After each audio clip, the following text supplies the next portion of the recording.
Welcome back to the channel. I know it's been a while and some of you are looking to hear a few more videos than just the time lapse. So we're going to go ahead and give you both in this shot here. So first off, we're starting to mount our exhaust pipe. We're going to run that out the rear to get that away from the passenger cabin.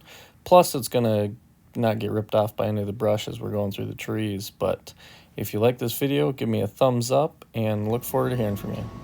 So if you notice on the exhaust system, we got coming off the manifold, running down, we got the muffler, and then we got hooked to the new pipe with the new exhaust going out the rear so that we don't have to smell exhaust inside the cabin.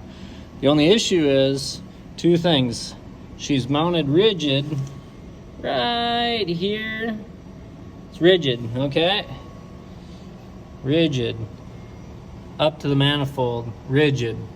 The old manifold was all broke out and cracked. Well, that's because when your motor sits here and goes, "Rah, rah," it doesn't, your exhaust system doesn't move. So where's it going to break? Something's got to give. Well, you got a bunch of hot iron up on the exhaust manifold. That's what's going to happen. So we found ourselves an exhaust flex pipe, double stainless steel walled, and we got ourselves some rubber-mounted bumpers so that we're going to take these metal straps off that are hanging on the muffler on both ends, add those in, and then that should free up a lot less vibration, give the engine a chance to move, and while keeping the exhaust system from vibrating so bad. So should make everything better. So we'll get at it.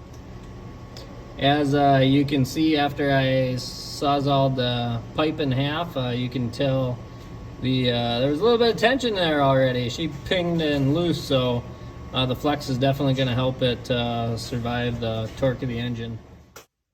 All right, we just got done hooking our flex joint in, cut the pipe out to fit. I ended up pulling the muffler completely out and then adding our rubber isolator bushings so it can sit here and vibrate all it wants, going all the way to the back. Still has a little bit of wiggle room so we don't break the exhaust manifold, and gives us clearance all the way down the side so the vibration doesn't transfer from the motor, from the exhaust up into the cabin. So that worked pretty well.